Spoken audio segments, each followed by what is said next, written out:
Hello बच्चों, आज है हमारा रिवीजन का डे 12।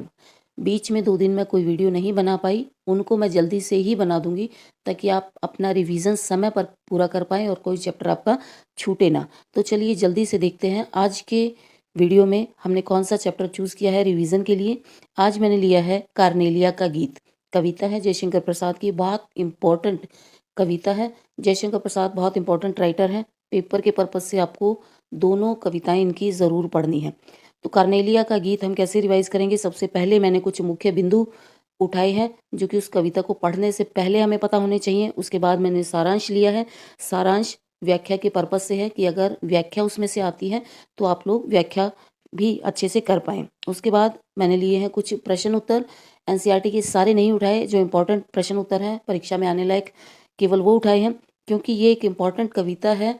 तो इसके मैंने कुछ एमसीक्यू तैयार किए हैं, वो एमसीक्यू भी आपको इस वीडियो में मिलेंगे। एक प्रश्न अभिव्यक्ति और माध्यम से लिया है, बड़ा आसान सा। एक प्रश्न तोड़ो कविता का ऐसा छूट गया था जो कि वीडियो अपलोड करने के बाद मुझे याद आया कि वो पेपर में कभी बोर्ड एग्जाम में आया हुआ है। तो वो एक इम्पॉर्टेंट क्वेश्चन तोड़ो कविता का एंड में मैंने इसमें जोड़ा है। तो चलिए आज का रिवीजन हम शुरू करते हैं। जैसा मैंने आपको बताया, जयशंकर प्रसाद जो है इम्पोर्टेंट कवि हैं एग्ज़ाम में आने के हिसाब से। तो थोड़ा सा हमें ध्यान से सारे फैक्ट्स को ध्यान में रख करके इस कविता को रिवाइज करना है। कविता का नाम है कार्नेलिया का गीत। कवि हैं जयशंकर प्रसाद।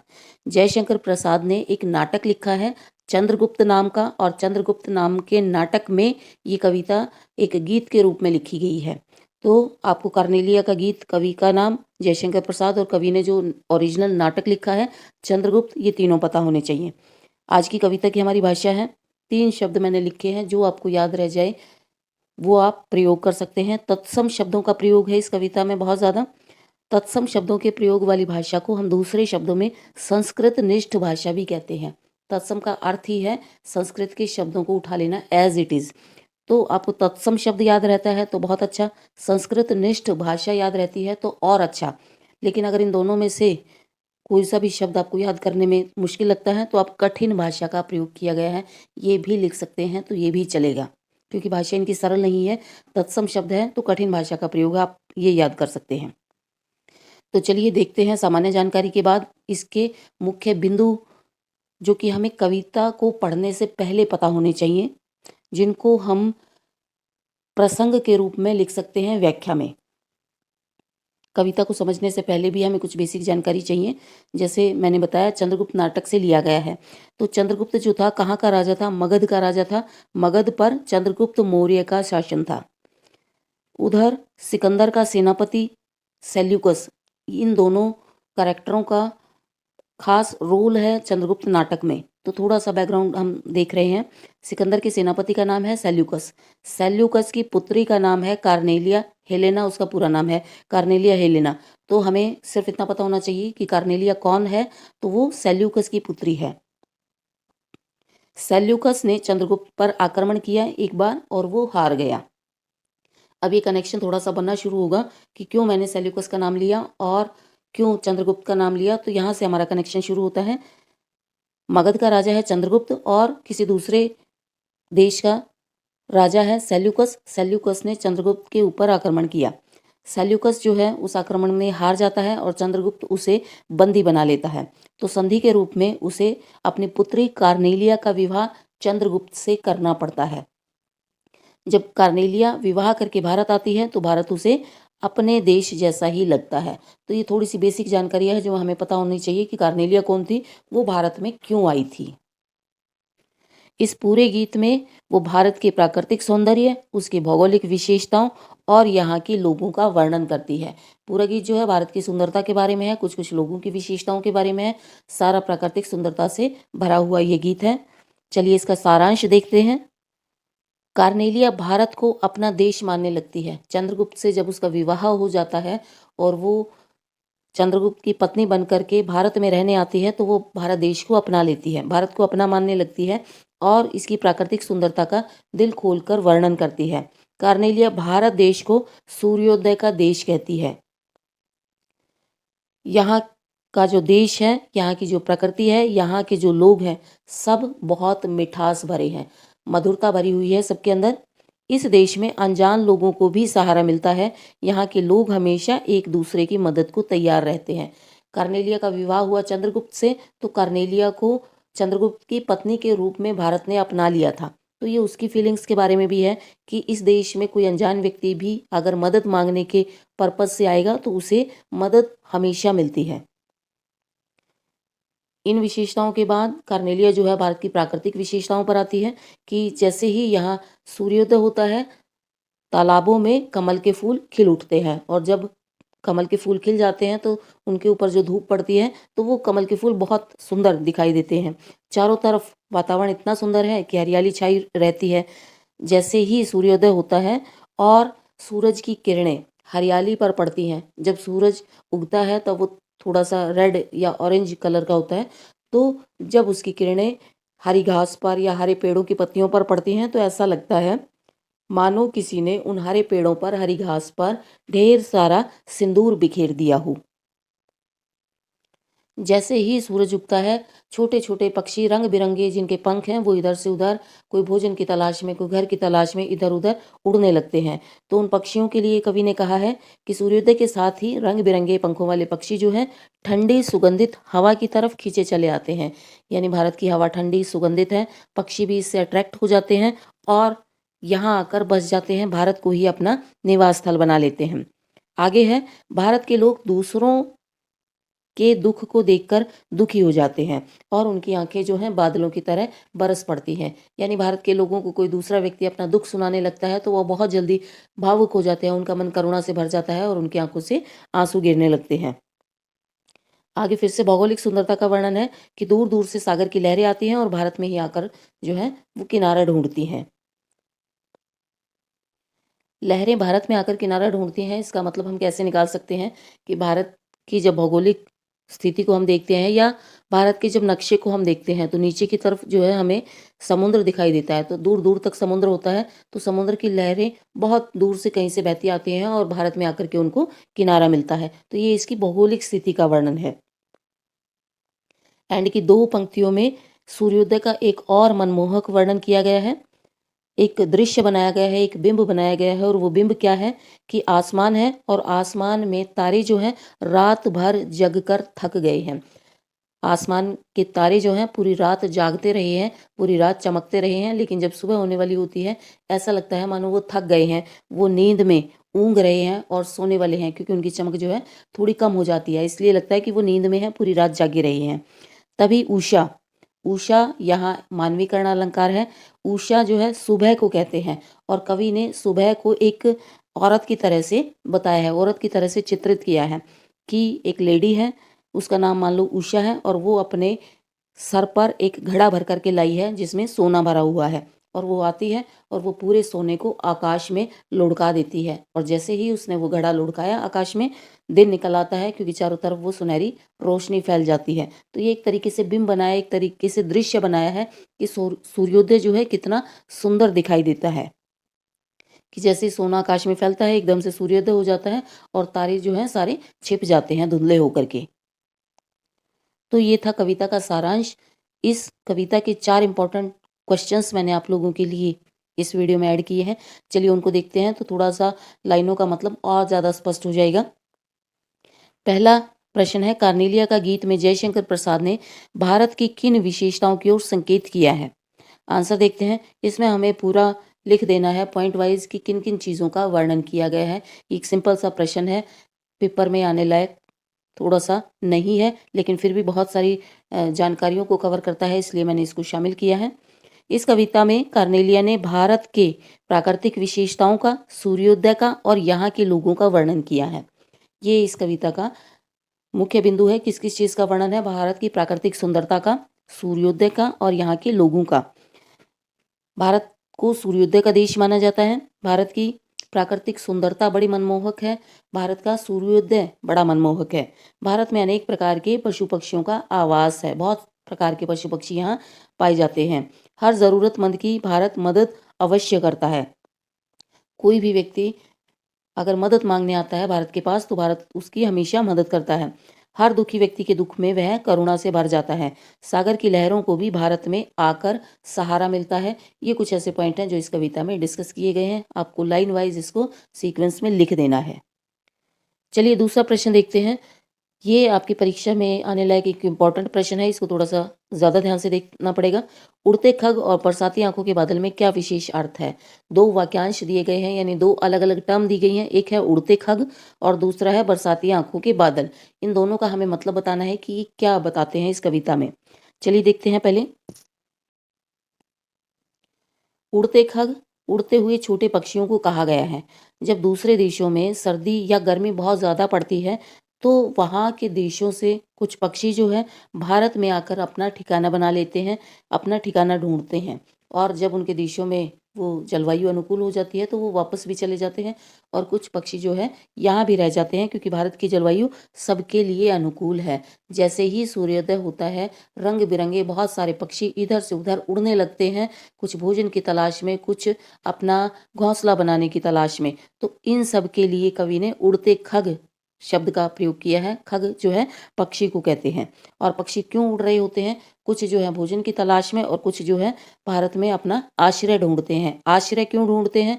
क्योंकि जहाँ से वो आए होते हैं वहाँ की जलवायु अनुकूल नहीं होती, अत्यधिक सर्दी होती है उनके देश में या अत्यधिक गर्मी होती है। अगला देखते हैं वाक्यांश, बरसाती आंखों के बादल। ये किसके लिए प्रयोग किया गया है? बरसाती आंखों के बादल जो है भारतीय लोगों के लिए प्रयोग किया गया है, भारत के लोगों के लिए। भारत सभी ऐसे लोगों को शरण देता है जो कि मुसीबत में है। दूसरों के दुख में भारतीय लोग जो हैं दुखी हो जाते हैं और उनकी आंखों से आंसू जो हैं बादलों की तरह से बरसने लगते हैं। तो बरसाती आंखों के बादल कौन है? भारत के लोग हैं जो दूसरों के दुख को देखकर दुखी हो जाते हैं। तो ये एक इंपॉर्टेंट क्वेश्चन है, आपको ध्यान से करना है इसको। तीसरा प्रश्न देखते हैं। हेम कुंभ ले उषा सवेरे, भरती ढुलका थी सुख मेरे, मदिर ऊँघते रहते जब जग कर रजनी भर तारा। ये लास्ट की दो लाइनें हैं और इसमें हमें भाव और काव्य सौंदर्य दोनों स्पष्ट करना है। हालांकि एनसीईआरटी में केवल काव्य सौंदर्य था, लेकिन इसका भाव भी जान लेते हैं ताकि अगर व्याख्या के पर्पज से आए तो आप इसको कर पाएं। एक बात ध्यान आपको यहाँ रखनी है, जब भाव आपसे पूछा जाएगा तो इसका हमें मतलब बताना पड़ेगा, और जब काव्य सौंदर्य आपसे पूछा जाएगा तो उसमें हमें भाषा वाली विशेषताएं बतानी पड़ेगी। तो इस क्वेश्चन में मैंने दोनों चीज़ें ऐड की हैं। चलिए पहले भाव देखते हैं। इन पंक्तियों में सुबह को एक औरत माना गया है, यानी सूर्योदय होता है तो वो जो सुबह है, सुबह को एक औरत की तरह से माना गया है। सुबह नाम की एक औरत सिर पर सोने से भरा घड़ा रख कर के लाती है, और जब चारों तरफ आसमान में तारे पूरी रात जागने के बाद सोने वाले होते हैं तो वो उस सोने से भरे घड़े को आसमान में लुढ़का देती है और उससे जो है तारे छिप जाते हैं और दिन निकल आता है। तो ये एक सीन क्रिएट किया है कवि ने सूर्योदय के वर्णन के लिए कि सूर्योदय कैसे होता है। एकदम से सूरज उग जाता है, मान लो किसी ने सोने से भरा हुआ घड़ा एकदम से आसमान में उड़ेल दिया है।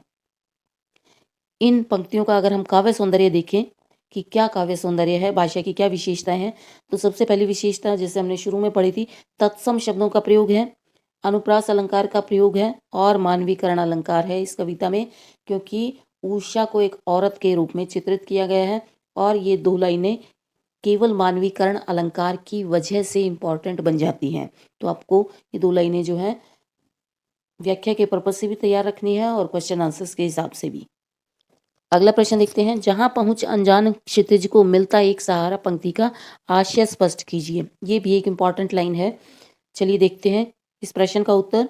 क्षितिज एक काल्पनिक रेखा को माना जाता है जहां धरती और आसमान मिलते हुए दिखाई देते हैं, यानी मनुष्य की आंख की एक सीमा है।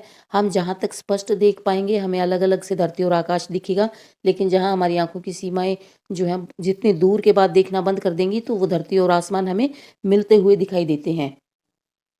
तो क्षितिज जो है एक काल्पनिक रेखा को कहते हैं जहां धरती और आसमान मिलते हुए दिखाई देते हैं। और ये काल्पनिक रेखा बहुत सुंदरता के साथ हम भारत में देख सकते हैं। कहाँ देख सकते हैं? विशाल समुद्र की में जाकर के वहाँ हम देख सकते हैं कि दूर तक हम देखते हैं समुद्र फैला हुआ है, और जहाँ समुद्र खत्म हुआ वहाँ ऊपर से आसमान जो है उसमें मिलता हुआ दिखाई देता है। एक बड़ा सुंदर दृश्य यहाँ पर बनता है। इस पंक्ति का भाव यह भी निकलता है कि जो बातें केवल कल्पना और पुस्तकों में हमने पढ़ी है, जैसे क्षितिज वाली बात हमने कल्पना में है या पुस्तकों में पढ़ी है कि जहाँ धरती और आकाश मिलते हुए दिखाई देती है, वो बातें यहाँ आकर के सच हो जाती हैं। भारत इतना सुंदर देश है कि क्षितिज की सुंदरता को भी हम देख सकते हैं। उसके बाद भारत सभी अनजान और अजनबी व्यक्तियों को सहारा देता है और उन्हें अपना लेता है, जिस प्रकार भारत ने कार्नेलिया को अपना लिया था। ये कार्नेलिया के मन के भाव भी हैं, क्योंकि उसके पिता को बंदी बना लिया गया था। चंद्रगुप्त चाहता तो उसको मार डालता, लेकिन चंद्रगुप्त ने दया दिखाई, करुणा दिखाई, उसके पिता को छोड़ दिया और कार्नेलिया से विवाह किया, उसको ससम्मान अपनी पत्नी बना करके लेकर के आया। तो ये कविता में कार्नेलिया के मन के भाव भी हैं। चलिए इसके एमसीक्यू करते हैं जल्दी से, जहाँ जहाँ फैक्ट हैं वो आपको याद रखने हैं। कार्नेलिया का गीत किस नाटक से लिया गया है? चंद्रगुप्त नाटक से लिया गया है। कार्नेलिया कौन थी? कविता के शुरू में मैंने आपको बता दिया था, सेल्यूकस की पुत्री थी, जो बाद में चंद्रगुप्त मौर्य की पत्नी बनी। अगला प्रश्न देखते हैं, सेल्यूकस कौन था? सेल्यूकस जो है सिकंदर का सेनापति था। सिकंदर के मरने के बाद सेल्यूसिड नामक राज्य का राजा बना था। जब उसने चंद्रगुप्त पर आक्रमण किया तो वो राजा बन करके किया था उसने आक्रमण। भारत को अरुण अथवा सूर्योदय का देश क्यों कहा जाता है? क्योंकि कार्नेलिया जो है पश्चिम से आई थी। यूनान या सेल्यूसिड जो है वो पश्चिमी देशों में माना जाता है, तो वो पश्चिम से आई थी, लेकिन यहाँ पश्चिम की तुलना में भारत में सूर्योदय जल्दी होता है, इसलिए भारत को सूर्योदय का देश कहा जाता है। अनजान क्षितिज को मिलता एक सहारा का क्या मतलब है? इसका ये मतलब है भारतवासी सभी अनजान लोगों को भी सहारा देते हैं, जैसे कार्नेलिया को चंद्रगुप्त ने दिया। अगला प्रश्न, सरस तामरस गर्भ विवाह पर किसका वर्णन किया गया है? तामरस कहते हैं कमल के फूल को। इस पंक्ति में खिले हुए कमल के फूलों का वर्णन किया गया है। यहाँ कंफ्यूज नहीं होना कि किस चीज का वर्णन है, कमल के फूलों का वर्णन है। इंद्रधनुष के जैसे रंग किसके हैं? पक्षियों के रंग बिरंगे पंखों के रंगों को इंद्रधनुष के समान कहा गया है। मलय किसे कहते हैं या मलय समीर किसे कहते हैं? दोनों प्रश्नों का एक ही आंसर हो जाएगा कि मलय हम किसको कहेंगे, मलय समीर हम किसको कहेंगे। मलय जो है एक पहाड़ का नाम है, एक पर्वत का नाम है, और हमारे पुराणों में बताया गया है कि वहाँ इस प्रकार के पेड़ पौधे और जड़ी बूटियां होती थी कि वहाँ से हमेशा सुगंधित वायु बहती थी। तो मलय नाम के पर्वत से चलने वाली ठंडी और सुगंधित हवा जो है मलय समीर के लिए प्रयोग किया गया है। पक्षी भारत की ओर मुंह करके क्यों उड़ते हैं? क्योंकि पक्षियों को भारत में रहने के लिए अनुकूल वातावरण मिलता है। बरसाती आंखों के बादल को भारत के लोगों के संदर्भ में क्यों प्रयोग किया गया है? भारत के लोगों के मन दूसरों का दुख देखकर करुणा से भर जाते हैं और उनकी आंखें जो हैं बादलों की तरह बरसने लगती है, इसलिए बरसाती आंखों के बादल जो हैं भारत के लोगों को कहा गया है। लहरें भी भारत में आकर सहारा क्यों ढूंढती हैं? इसके लिए आपको भारत का नक्शा इमेजिन करना पड़ेगा कि भारत की भौगोलिक स्थिति ऐसी है कि दूर दूर तक समुद्र है और भारत की सीमा में आकर ही समुद्र की लहरों को तट मिलता है, यानी किनारा मिलता है। तारे ऊँघते हुए नजर क्यों आते हैं? क्योंकि सूर्योदय से ठीक पहले वो धुंधले दिखाई देने शुरू हो जाते हैं, इसलिए वो ऊँघते हुए नजर आते हैं। उषा का मानवीकरण किस रूप में किया गया है? उषा को एक स्त्री के रूप में दिखाया गया है। अगला प्रश्न, उषा क्या करती है? वो उषा जो कि एक लेडी के रूप में चित्रित की गई है, सोने से भरा हुआ मटका आसमान में उड़ेल देती है। अगला प्रश्न देखते हैं, मानवीकरण किसे कहते हैं? जब कहीं भी प्रकृति को मनुष्य की तरह एक्ट करते हुए दिखाया जाए, काम करते हुए दिखाया जाए, उसे हम मानवीकरण अलंकार कहते हैं। तो ये थे कुछ एमसीक्यू जिनसे मुझे लगता है आपकी सारी कविता व्याख्या के पर्पज से तैयार हो जानी चाहिए। एक एक लाइन का एक एक एमसीक्यू मैंने आप लोगों के लिए बना दिया है। जयशंकर प्रसाद इंपॉर्टेंट कवि हैं, तो कोई भी फैक्ट इनकी कविता का आपको छोड़ना नहीं है। आज एक मुश्किल सी कविता हमने रिवाइज करी, तो चलिए अभिव्यक्ति और माध्यम का एक आसान सा प्रश्न हम रिवाइज करेंगे। जनसंचार माध्यम में टीवी की विशेषताएं और कमियां बताइए। उत्तर देखते हैं, शुरुआत करते हैं विशेषताओं से। टीवी सूचना का श्रव्य दृश्य माध्यम है, यानी सुना भी जा सकता है और देखा भी जा सकता है, इसलिए सूचना आसानी से समझ में आ जाती है। एक सूचना है, उसको दिखाया भी जा रहा है और उसके बारे में एक्सप्लेन भी किया जा रहा है, तो वो सूचना हमें बड़ी आसानी से समझ में आ जाती है। टीवी जो है दूर दराज के क्षेत्रों तक भी पहुंच गया है, यानी सबके लिए अवेलेबल हो गया है। अनपढ़ों के लिए सूचना का सर्वोत्तम माध्यम है। बहुत सारे लोग जो पढ़ नहीं सकते वो टीवी के माध्यम से अपने आप को अपडेट रख सकते हैं समाचारों के माध्यम से। टीवी जो है मनोरंजन का एक अच्छा साधन है। जो सूचना हम एक साथ देख और सुन सकते हैं वो लंबे समय तक हमें याद रहती है, या कोई और कार्यक्रम या कोई और जानकारी हम अगर टीवी के माध्यम से देख और सुन रहे हैं तो वो हमें काफ़ी लंबे समय तक याद रहती है। खेल इत्यादि को और दूर दराज की घटनाओं को हम लाइव देख सकते हैं। टीवी का सबसे बड़ा फायदा ये माना जाता है कि हम उसकी सूचनाओं को और जो खेल होते हैं उनके सीधे प्रसारण को हम देख सकते हैं। अगली विशेषताएं, सूचनाएं तत्काल उपलब्ध होती हैं। बहुत तेज़ माध्यम है, तो जैसे ही कोई घटना घटी टीवी वाले ब्रेकिंग न्यूज़ चलानी शुरू कर देते हैं और सूचना हमें तत्काल उपलब्ध हो जाती है। चलो कमियां देखते हैं इस टीवी में क्या कमियां हैं। रेडियो की तरह ये एक रेखीय माध्यम है, अर्थात एक रेखा में चलता है, इसमें पीछे नहीं लूटा जा सकता। रेडियो और टीवी सूचना के एक रेखीय माध्यम है, जबकि इंटरनेट और समाचार पत्र को हम शाखीय माध्यम कह सकते हैं। रेखीय माध्यम का मतलब है ये एक रेखा में चलेंगे। 9 बजे एक कार्यक्रम आएगा, 9:30 दूसरा आएगा, 10 बजे तीसरा आएगा, तो हमें उसी रेखा में देखना पड़ेगा। 9 बजे हम 10 बजे वाला देखना चाहें तो नहीं देख सकते। अखबार में क्या है, पहले पेज की जगह हम तीसरा पढ़ना चाहें तो पढ़ सकते हैं, लेकिन रेडियो और टीवी में ये कमी है, इसमें भी पीछे नहीं लौटा जा सकता। अगली कमी ये रेडियो और समाचार पत्र की तुलना में महंगा उपकरण है। अभी तक जो दो हमने जनसंचार माध्यम पढ़े उनमें से ये सबसे महंगा है। इसमें नेटवर्क की समस्या हो सकती है, सिग्नल नहीं आएंगे तो टीवी का प्रसारण जो है बंद हो सकता है, और ये बिजली से चलता है, तो जहाँ बिजली उपलब्ध होगी वहीं पर हम टीवी से फ़ायदा उठा पाएंगे। तो ये कुछ सीमाएं हैं, ये कुछ कमियां हैं जो टीवी की हैं। तो जैसा मैंने इस वीडियो की शुरुआत में बताया था कि एक प्रश्न तोड़ो कविता में से रह गया है, जो बाद में मुझे ध्यान आया, बड़ा इंपॉर्टेंट है, उसको भी देख लेते हैं।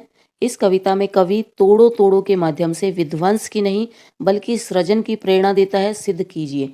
बार बार तोड़ो शब्द का प्रयोग है, लेकिन कवि जो है कुछ अच्छा काम करने की हमें प्रेरणा देता है, हमें ये बताना है। यानी तोड़ो शब्द जो है नकारात्मक नहीं है, ये एक पॉजिटिव सोच हमें बताता है, हमें इस बात को सिद्ध करना है। चलिए देखते हैं इसका उत्तर हम कैसे लिख सकते हैं। इस कविता में कवि बार बार तोड़ो शब्द का प्रयोग करता है, लेकिन यहाँ तोड़ना किसी विध्वंस का प्रतीक नहीं है। विध्वंस यानी विनाश, विनाश का प्रतीक नहीं है, बल्कि नए निर्माण और नए सृजन का प्रतीक है। ये किसी विनाश की प्रेरणा नहीं देता, विनाश का संकेत नहीं करता, बल्कि नए निर्माण की प्रेरणा देता है। तो कवि ने तोड़ो शब्द का प्रयोग नए निर्माण के लिए क्यों प्रयोग किया है? कवि का मानना है जब तक पुराना नहीं टूटेगा हम कुछ नया निर्माण नहीं कर सकते। यहाँ कवि का मानना है कि जब हम निराश होते हैं तो हमें कोई ना कोई प्रेरणा चाहिए होती है, और जब हम आगे तभी बढ़ पाएंगे जब हमारे मन के अंदर जो नकारात्मक चीज़ें हैं उनको हम तोड़ पाएं। मन की नकारात्मक चीज़ें, मन की गलत आदतें, मन की परिस्थितियाँ जिन्होंने हमें निराशा में जकड़ रखा है, जब उन चीज़ों को हम तोड़ पाएंगे तभी हम आगे बढ़ पाएंगे। वापस से इसमें हम खेत वाला उदाहरण भी दे सकते हैं। जब पत्थरों को और चट्टानों को तोड़ तोड़ कर हम बाहर निकाल देंगे तभी हम खेत का मैक्सिमम उपयोग कर पाएंगे। ठीक इसी प्रकार कुछ पुरानी चीज़ें, कुछ पुराने बंधन, कुछ पुराने रीति रिवाज, जब उन्हें हम तोड़ पाएंगे तब कुछ नया कर पाएंगे। व्यक्ति के लिए, समाज के लिए, आप जिस तरीके से इस प्रश्न को लिखना चाहें उस तरीके से लिख सकते हैं। तो एक इम्पॉर्टेंट प्रश्न था, मुझे बाद में याद आया कि कभी ये सीबीएसई एग्जाम में आया हुआ है, तो इसलिए मैंने इसको ऐड किया। तो ये था हमारा डे 12 का रिवीजन। आई होप आपको कार्नेलिया का गीत कविता अच्छे से समझ आ गई होगी। बहुत सुंदर सी कविता है। प्राकृतिक सुंदरता का वर्णन इसमें है। प्राकृतिक सुंदरता का वर्णन जहाँ भी किया जाता है वहाँ हम श्रृंगार रस लिख सकते हैं, अगर हम कविता की विशेषताएं बताना चाहें तो आज हमने पढ़ी कार्नेलिया का गीत। आई होप आपको कविता अच्छे से समझ आई होगी। मिलते हैं कल एक नई कविता और नए रिवीजन के साथ। तब तक थैंक्स फॉर वॉचिंग।